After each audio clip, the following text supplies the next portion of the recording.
آقا سلام، من یه پیشنهادی دارم واسه دولت و مسئولین عزیزی که میتونن این کار رو انجام بدن. هممون میدونیم که واقعا به مردم فلسطین و غزه ظلم میشه از طرف کفار و یهودیا و دارن مردم مظلوم رو از بین میبرن و اینم میدونیم که کشور ما یک کشور اسلامیه و 95% حتی بیشتر از اونم مردم مسلمون هستن. پس طبیعتاً بچه منی که خودم مسلمونم یهودی به دنیا نمیاد، مسلمون به دنیا میاد.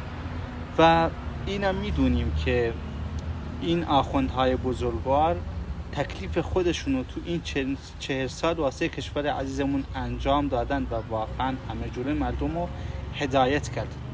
الان خدا اینا رو طلبیده که واقعا برن این یهودی ها رو اصلاح کنن یا به قول گفتنی مسلمون کنن. تک تک این آخوندهایی که هستن از بچه 5